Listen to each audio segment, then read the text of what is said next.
एक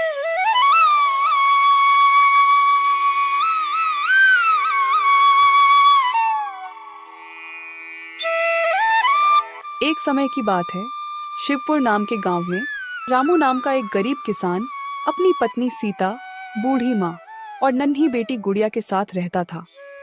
रामू दिन रात मेहनत करता, गांव के जमींदार विष्णुलाल के खेतों में मजदूरी करके अपने परिवार का पेट पालता।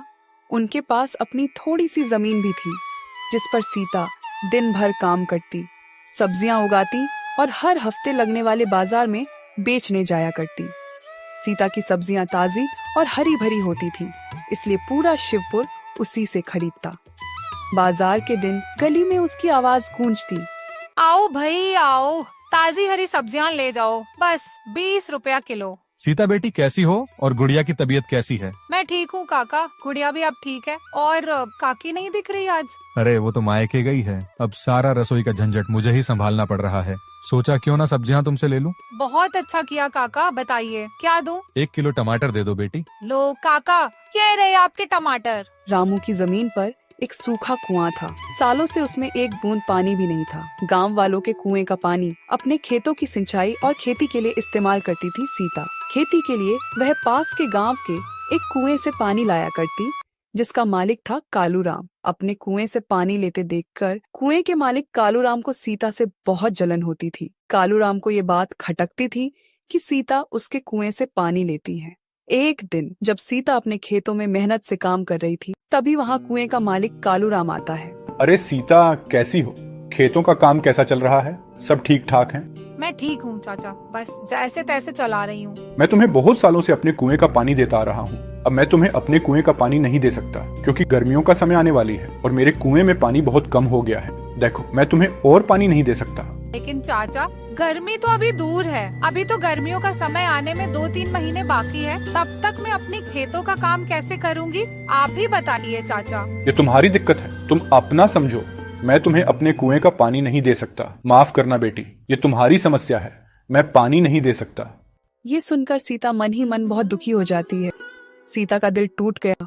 वो घर गई और घर जाकर अपने पति को सारी बातें बताती है। क्या अब क्या करेंगे हम? ये कैसी परेशानी आ पड़ी? अब हमारा घर का गुजारा कैसे होगा? भगवान पर भरोसा रखो, कोई ना कोई रास्ता जरूर निकलेगा। आप चिंता ना करो, ऊपर वाला सब देख रहा है। प्रभु हमारी मदद जरूर करेंगे। अच्छा ठीक है सीता, तुम जाकर आराम करो, अब मैं कालूराम चाचा से एक बार बात करता हूँ। यह कहकर रामू कालूराम काका से मिलने उनके घर की ओर निकल पड़ता है। रामू कालूराम काका के घर पहुंचा। अरे रामू, मेरे घर कैसे आना हुआ? चाचा, मैंने सुना आपने पानी देने से मना कर दिया। मुझे सीता ने बताया कि आपने हमें कुएं का पानी देने से मना कर दिया। ये बात सच है कि मैंने सीता को अपने कुएं का पानी लेने के लिए मना कर दिया। हाँ रामू, अब मैं और पानी नहीं दे सकता, मेरा कुआं सूख रहा है। ऐसा क्या हो गया कालूराम काका? देखो रामू, मैं तुम्हें कई सालों से अपने कुएं का पानी देता आ रहा हूँ और इस बार गर्मियों का समय आने वाली है। इस कारण मेरे कुएं का पानी बिल्कुल सूख कर कम हो गया है। अगर मैं तुम्हें अपने कुएं का पानी देता हूँ तो मुझे गर्मियों में बहुत परेशानी होगी। पर चाचा, अभी तो गर्मी आने में समय है, गर्मियाँ आने में 2-3 महीने का समय है, तब तक मेरे खेतों का क्या होगा? मैं कुछ नहीं जानता सन, मैंने सीता को भी कहा था कि यह तुम्हारी समस्या है। मैं तुम लोगों को और अपने कुएं का पानी नहीं दे सकता। देखो बेटा, मैं अब और मदद नहीं कर सकता।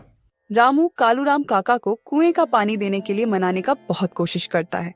रामू बहुत विनती करता रहा, लेकिन कालूराम टस से मस नहीं हुआ। फिर रामू दुखी होकर थक हार के अपने घर की ओर निकल पड़ता है।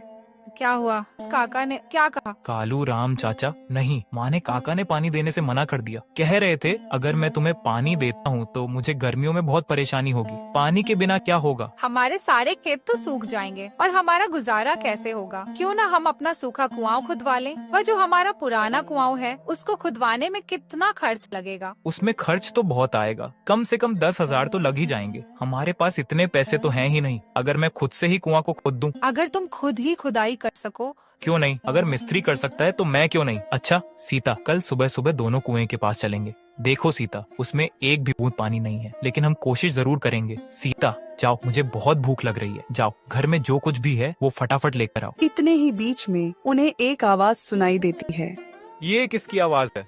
बेटा, कुछ खाने को मिलेगा क्या? हम खुद बहुत गरीब हैं। हम जैसे तैसे करके अपना जीवन गुजार रहे हैं। हमारे घर में कुछ बचा ही नहीं है। कोई बात नहीं बेटा, कोई बात नहीं, अब मैं चलता हूँ। किसी और के घर में भिक्षा मांग कर खा लूंगा। रुको बाबा, सीता जो मेरे लिए चावल रखे थे वो बाबा को दे दो।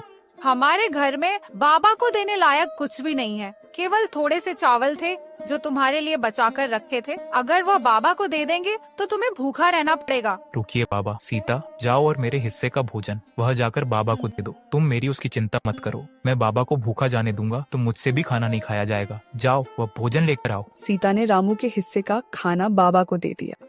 बाबा ने रामू को आशीर्वाद देते हुए कहा, धन्यवाद बेटा, धन्यवाद। तुम्हारा समय चाहे जैसा भी हो, भगवान तुम्हारे अच्छे कर्म देख रहा है, उसका फल जरूर मिलेगा। भले ही तुम्हारा अभी दिन बुरा चल रहा हो, मगर ऊपर वाला सब देख रहा है, वह एक दिन तेरी अवश्य सुनेगा। फिर अगले दिन सुबह सुबह दोनों अपने कुएं की खुदाई करने अपने खेत की ओर चल देते हैं। फिर रामू कुएं में नीचे उतरकर कुएं की खुदाई शुरू कर देता है। घंटों की मेहनत के बाद अचानक कुएं की एक पत्थर के अंदर से पानी निकलने लगता है।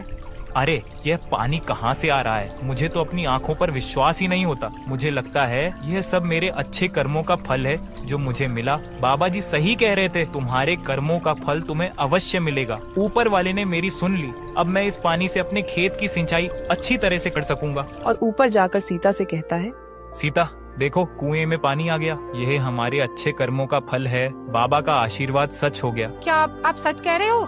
प्रभु ने हमारी सुन ली। अब हमें खेती करने में कोई परेशानी नहीं होगी। ये उस भिक्षुक बाबा की दुआ है और शायद हमारे अच्छे कर्मों का फल है। अब हम अपने खेतों को खुद सींच सकेंगे। इस कहानी से हमें यह सीखने को मिलता है कि जो सच्चे मन से मेहनत करता है और दूसरों की मदद करता है, भगवान उसकी मदद जरूर